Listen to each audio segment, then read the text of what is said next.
Hi everyone, so this is the part 2 about the adding numbers with sign numbers.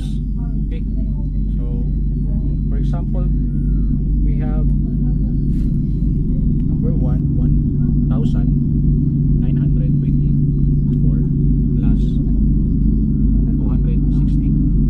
Ano ba ito sasagutan, guys? So I will suggest na gumamit kayo ng vertical method na tinatawag. So yung vertical method na tinatawag, guys, so you're going to rewrite this vertically. Okay? So i-rewrite lang natin siya pag ganito.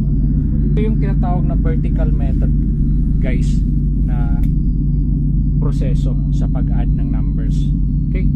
So dapat naka-align yung ano natin, mga number, for example in ones, tens, hundreds, thousands. So kapag ones, dito natin i-align sa ones, then tens, hundred, and thousands. So since yung i-add natin is 260, so yung 0 i-align natin dito sa 4, then 6 dito sa 2, and yung 2 dito sa 9. Ngayon, we will do the operation of addition. Okay, so 4 plus 0, we have 4. Then 2 plus 6, we have 8. Then 9 plus 2, we have 11. So bring down 1, then carry 1 here. No? So 1 plus 1, we have 2. So the final answer is 2,184. Okay?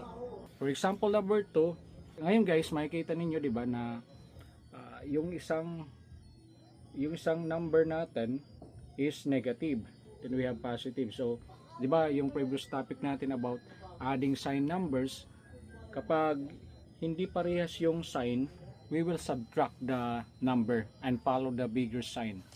We will rewrite first the number vertically. So we will use the vertical method para ma-align natin, ano, para mas madali yung pag subtract natin or pag add. Okay, so rewrite muna natin. Kapag hindi parehas yung sign, we will subtract the number and follow the bigger sign number. Okay, so ngayon subtract muna natin, no? We will subtract. So 7 minus 6, we have 1. Then 8